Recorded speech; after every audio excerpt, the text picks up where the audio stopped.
Hello friends, welcome to BPSC Darpan. आज हम यहाँ पर जून 2023 के प्रतियोगिता दर्पण का स्टडी करेंगे।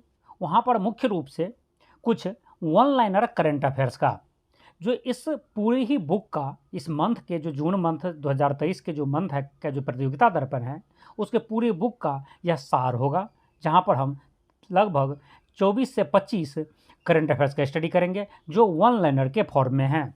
तो चलिए हम इसे स्टार्ट करते हैं। यह हमारा प्रतियोगिता दर्पण का वन लाइनर करंट अफेयर्स का सार संग्रह के नाम से दिया हुआ पॉइंट है, जहां पर हम पहले राष्ट्रीय नेशनल करंट अफेयर्स का स्टडी करेंगे, फिर इसके बाद अंतर्राष्ट्रीय इंटरनेशनल करंट अफेयर्स का स्टडी करेंगे।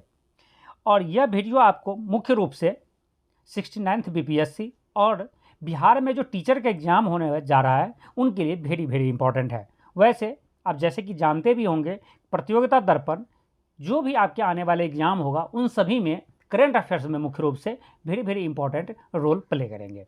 चलिए हम स्टार्ट करते हैं। भारत में प्रोजेक्ट टाइगर के 50 वर्ष पूर्ण होने के मौके पर 9 अप्रैल 2023 को जारी स्टेट्स टाइगर 2022 रिपोर्ट के आंकड़ों के अनुसार भारत में बाघों की संख्या कितनी है?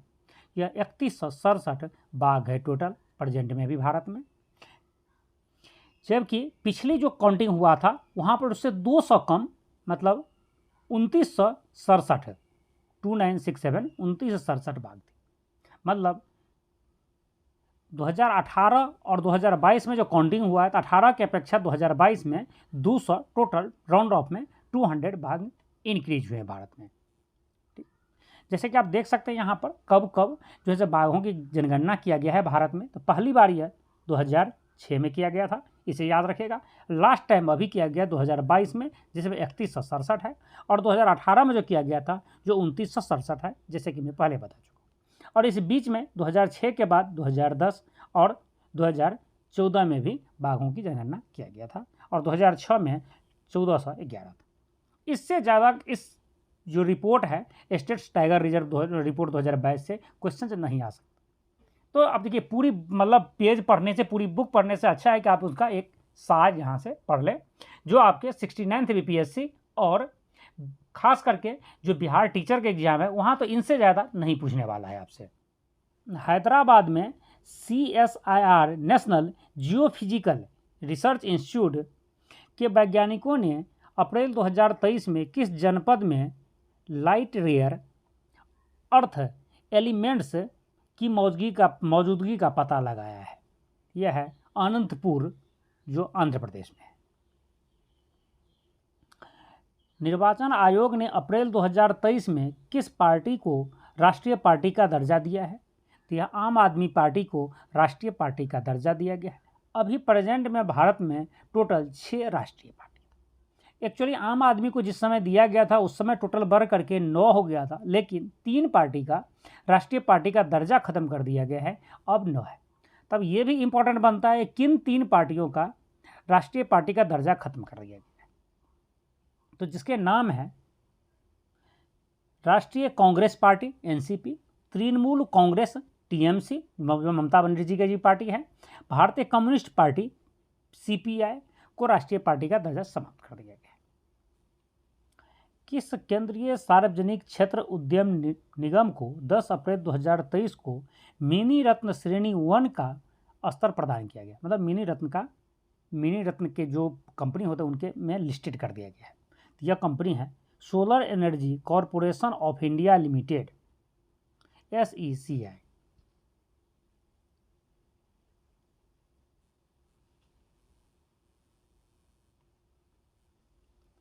भारत की पहली semi high speed regional rail सेवा को राष्ट्रीय राजधानी क्षेत्र परिवहन निगम NCRTC ने क्या नाम दिया है? इसका नाम दिया है रैपिड एक्स।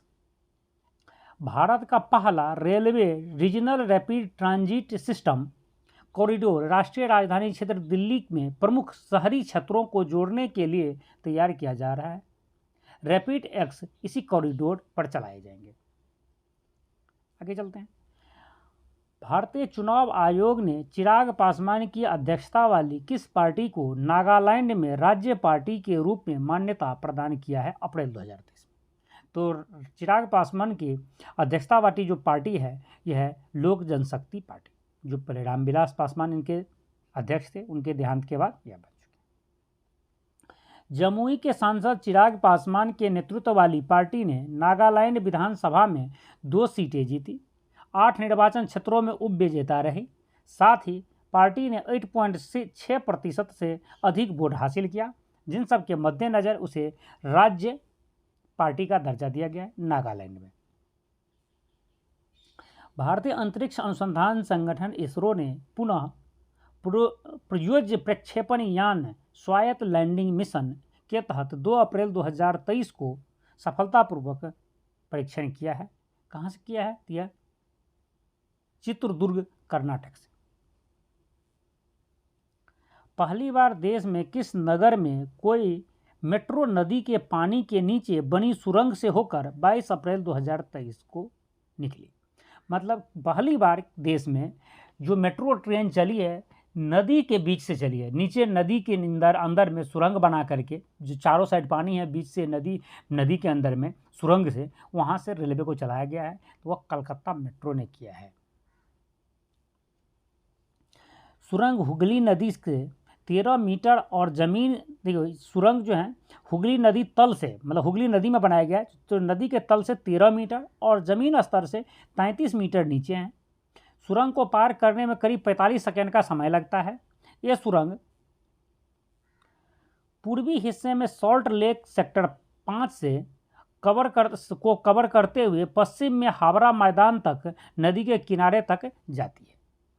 कहने का मतलब यह हुगली नदी में यह चलेगी। यदि आपसे नदी पूछती है तो पता चलेंगे। और यह कलकत्ता मेट्रो है, ऐसा कारनामा करने वाला देश में पहली बार है। ठीक है।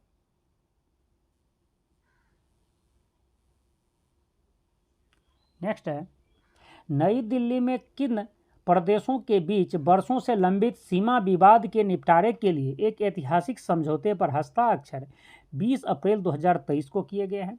यह है असम अरुणाचल प्रदेश का सीमा विवाद खत्म हो चुका है। असम का कौन सा डांस 13 अप्रैल 2023 को Guinness book of world record में शामिल हुआ है? यह असम का बिहू डांस है, बहुत ही फेमस डांस है, उसे Guinness book of world record में शामिल किया गया। क्यों किया गया है? लंदन में Guinness book of world record मुख्यालय के, याद रखिएगा, Guinness book of world record मुख्यालय कहाँ पर है? लंदन में है। कि एक निर्णायक की उपस्थिति में, वहाँ के से जो कुछ निर्णायक आए थे, कुछ जो जनरली क्या होता है जब आपको गिनीज वर्ल्ड रिकॉर्ड बनाना होता है तो वहाँ के जो हेड ऑफिस है जो लंदन में, वहाँ से उसे बुलाना पड़ता है, उसके स्टाफ को, उसके जो निर्णायक होते हैं उनको, उसके सामने में आपको परफॉर्म करना होता है, कोई चीज़ रिकॉर्ड बनाना होता है। तो उनकी उपस्थिति में उन्होंने रिकॉर्ड क्या बनाया, उनको बुला करके 11,304 लोक नर्तकों और 2,548 ढोल वादकों ने गिनीज वर्ल्ड रिकॉर्ड बनाने के लिए गुवाहाटी सरुसजई स्टेडियम में अपनी प्रस्तुति दी। तो याद रखिए, कभी एग्जाम में ये पूछ दे आपसे सरुसई स्टेडियम कहाँ पर, जो भी जहीं इसी स्टेडियम से वर्ल्ड रिकॉर्ड बना है, वो फेमस भी है, तो याद रखिए यह गुवाहाटी है, असम के गुवाहाटी में है। वहाँ पर बिहू नृत्य और ढोल के लिए उन्होंने यह उपलब्धि, यह बिहू नृत्य करके, मतलब 11,304 लोगों ने बिहू नृत्य किया और 2,548 लोगों ने ढोल बजाए, ये दोनों मिल करके वर्ल्ड रिकॉर्ड बनाए हैं। भारतीय अंतरिक्ष अनुसंधान संगठन इसरो ने 22 अप्रैल 2023 को PSLV C-55 रॉकेट से किस देश के 2 सैटेलाइट सफलतापूर्वक लॉन्च किए हैं? तो सिंगापुर के। जैसे कि आप जानते हैं कि भारत ने अब दूसरे देश के सैटेलाइट को भी लॉन्च करने लगा है, ठीक है। और जहाँ से भारत जो इसरो जो है सैटेलाइट लॉन्च करते हैं वो आंध्र प्रदेश के श्रीहरिकोटा स्थित सतीश धवन अंतरिक्ष केंद्र है, ठीक है। यहाँ पर सिंगापुर के 2 सैटेलाइट को लॉन्च किए हैं PSLV C-55 के द्वारा। भारत सरकार ने विद्युत मंत्रालय के अधीन किस एक महारत्न कॉरपोरेशन को ग्रीन ऑर्गेनाइजेशन ने ग्लोबल गोल्ड पुरस्कार से सम्मानित किया है? तो यह है PGCIL, जिसका फुल फॉर्म है power grid corporation of India limited. यह हमारा जो 12 very very important current affairs था, नेशनल करंट अफेयर था, जो कंप्लीट हो चुका है। अब हम अंतर्राष्ट्रीय इंटरनेशनल करंट अफेयर्स की चर्चा करेंगे। चलिए आगे देखते हैं। कौन सा देश उत्तर अटलांटिक संधि संगठन नाटो का 31वां सदस्य 4 अप्रैल 2023 को बन गया है? तो यह फिनलैंड। देखिए, नाटो में अभी तक टोटल जो देश हैं वह 30 था। 31वां देश जो है फिनलैंड बना है। और यह कब बना है, डेट भी आप याद रखिएगा, 4 अप्रैल 2023 को। और नाटो का स्थापना 1949 में हुआ था। मुख्य रूप से यही क्वेश्चन नाटो से जनरली पूछा जाएगा आपसे। आगे चलते हैं। श्रीलंका भारत नौसेना अभ्यास जिसका 10वां संस्करण 3 से 8 अप्रैल 2023 को कोलंबो में किस नाम से आयोजित हुआ है? इसका नाम है SLINEX 2023। इनको ऐसे भी याद रख सकते हैं, SL से श्रीलंका, IN से इंडिया, EX से एक्सरसाइज, मतलब श्रीलंका इंडिया एक्सरसाइज 2023। ठीक है। और यह किसका है? नेवल का है, भारतीय नौसेना और श्रीलंका के नौसेना का SLINEX अभ्यास है।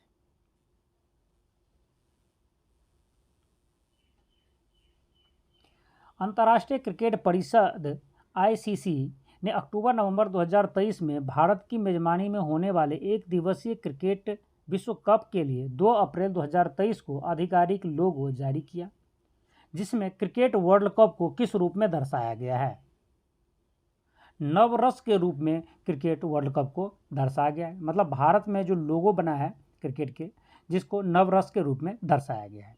अब सोचेंगे नवरस क्या है, देखते हैं। नवरस में जो इसमें 9 चीज़ों का कहा, नवरस रस के यहाँ पर नाम से नव मतलब 9, रस मतलब जो आप रस समझ सकते हैं किसी का लिक्विड फॉर्म में। इन्हीं कहने का मतलब है कि 9 चीज़ों के मिली हुई रूप। तब ये 9 चीज़ क्या क्या है, 9 पॉइंट क्या क्या है, उन्हें देखते हैं। नवरस में जो है खुशी, शक्ति, दर्द, सम्मान, गर्व, बहादुरी, महिमा, आश्चर्य, जुनून भावनाएं शामिल है। मतलब इन सभी चीज़ 9 चीज़ों की काउंट कर सकते हैं, 9 है इनका यह है। ये सभी भावनाएं क्रिकेट विश्व कप के दौरान देखने को मिलते हैं। ठीक है, इसलिए इसका लोगों का नाम नवरस रखा गया है। भारतीय अमेरिकी गणितज्ञ एवं संख्याविद 102 वर्षीय कल्याणपुरी राधाकृष्णन राव को 2023 का सांख्यिकी के क्षेत्र का नोबेल पुरस्कार के बराबर माना जाने वाला पुरस्कार देने की घोषणा 10 अप्रैल 2023 को की गई है। उस पुरस्कार का क्या नाम है? सीधी सी बात है, यह पुरस्कार नोबेल पुरस्कार नहीं है। नोबेल पुरस्कार के सम्मान उसके बराबर माना जाता है। यह है international prize in statistics. International prize in statistics यह पुरस्कार दिया गया है भारतीय मूल के अमेरिकन गणितज्ञ जिनका नाम है कल्याणपुरी राधाकृष्णन राव। प्रधानमंत्री नरेंद्र मोदी ने प्रोजेक्ट टाइगर के 50 वर्ष पूर्ण होने के मौके पर 9 अप्रैल 2023 को किस अंतर्राष्ट्रीय संगठन की स्थापना की घोषणा की है? इस अंतर्राष्ट्रीय संगठन का नाम है IBCA। इसका फुल फॉर्म है इंटरनेशनल बिग कैट अलायंस, जिसमें कैट फैमिली के जो बड़े कैट्स फैमिली हैं, बड़े कैट्स फैमिली का नाम है, जिसमें बाघ है, शेर है, तेंदुआ है, उससे रिलेटेड ये है। इनमें ऐसे देश शामिल हैं। और इस जो है संगठन जो बनाया मोदी जी ने, ऐसे संगठन की जो स्थापना किया है, उनमें वैसे देश को शामिल किया गया है जहां मार्जार प्रजाति के 7 पशु, याद रखिएगा ये चीज़, मार्जार प्रजाति के 7 पशु जिसमें बाघ, शेर, तेंदुआ, हिम तेंदुआ, पूमा, जगुआर और चीता पाए जाते हैं। मतलब जिस देश में ये सब पाए जाते हैं उन देश को इसका मेंबर बनाया गया है। यह अलायंस दुनिया भर में बिल्लियों की 7 बड़ी प्रजातियों को संरक्षित करने पर फोकस करेगा। तो इसीलिए इसका नाम रखा है इंटरनेशनल बिग कैट अलायंस, क्योंकि यह बड़े कैट्स, उसका नाम रखा है बिग कैट्स के फैमिली में ये 7 पशु आते हैं, जिसकी निगरानी के लिए यह संगठन बनाया गया है। भारतीय वायुसेना और अमेरिकी वायुसेना का संयुक्त अभ्यास अप्रैल 2023 में भारत में किस नाम से संपन्न हुआ है? यह एक्सरसाइज कोप इंडिया 2023 के नाम से संपन्न हुआ है, जिसमें भारत और अमेरिका की वायुसेना भाग ली है।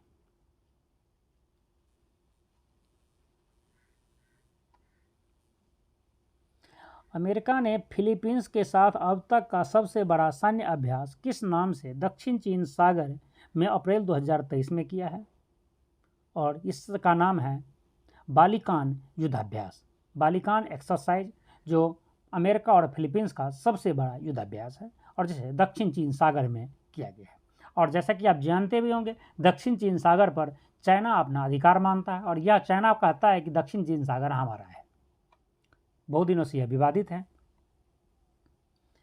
बांग्लादेश के 22वें राष्ट्रपति के रूप में किसने 24 अप्रैल 2023 को शपथ लिया है? यह है मोहम्मद शहाबुद्दीन चिप्पू, जो बांग्लादेश के 22वें राष्ट्रपति बने हैं। भारत को किस संयुक्त राष्ट्र आयोग ने 1 अप्रैल 2024 से 4 वर्ष के लिए अप्रैल 2023 में चयनित किया गया? मतलब भारत अब संयुक्त राष्ट्र सांख्यिकी आयोग का 4 वर्ष के लिए उसके मेंबर रहेंगे। 1 जनवरी 2024 से इसके मेंबर बनेंगे। इसके लिए उसे संयुक्त राष्ट्र में चयनित किया गया है, संयुक्त राष्ट्र के सांख्यिकी आयोग में। भारत को संयुक्त राष्ट्र सांख्यिकी आयोग के अतिरिक्त मादक पदार्थों नियंत्रण संबंधी आयोग और संयुक्त राष्ट्र HIV/AIDS कार्यक्रम समन्वयक बोर्ड के सदस्य के रूप में भी चुना गया है। मतलब भारत को 4 साल के लिए 1 जनवरी 2024 से यह कार्यकाल स्टार्ट होगा, को संयुक्त राष्ट्र सांख्यिकी आयोग के साथ साथ मादक पदार्थ नियंत्रण संबंधी आयोग के भी सदस्य और संयुक्त राष्ट्र HIV/AIDS कार्यक्रम के समन्वयक के रूप में भी चुना गया है। 19 अप्रैल 2023 को जारी यूनाइटेड नेशंस पॉपुलेशन फंड की रिपोर्ट के अनुसार कौन सा देश दुनिया में सबसे अधिक जनसंख्या वाला देश हो गया है? और यह देश है भारत। और चाइना अब दूसरी पोजीशन पर पहुंच चुका है। इस रिपोर्ट के अनुसार भारत की आबादी जो है 142.86 करोड़ हो गया है, जबकि चाइना का आबादी 142.57 करोड़ है। भारत ने अपना जनगणना अभी तक किया नहीं है, जो भारत की जनगणना का रिकॉर्ड है, जबकि भारत में जनगणना 2021 में ही होना था, लेकिन जो भी पेंडिंग में चल रही है, अभी तक होने की कोई चांस नहीं है, फिलहाल नहीं दिख रही है। 19 अप्रैल 2023 की शाम नासा का एक रिटायर्ड ऐसा कौन सा सैटेलाइट उत्तरी अफ्रीका के सहारा रेगिस्तान में गिरा है? उसका नाम है रेसी एयरक्राफ्ट। रेसी एयरक्राफ्ट जो नासा का सैटेलाइट था, जो एक्सपायर हो चुका था, अपना कार्य करना बंद कर चुका है, इसे नासा ने सहारा के रेगिस्तान में इसे गिरा दिया है। इस सैटेलाइट को 5 फरवरी 2002 को सूरज की स्टडी करने के लिए भेजा गया था। ये भी याद रखें, एग्जाम में पूछ सकता है कि रेसी एयरक्राफ्ट जो हाल ही में उसे नासा द्वारा गिरा दिया गया है, वो किसके स्टडी के लिए भेजा गया था? तो ये सूरज की स्टडी के लिए भेजा गया था।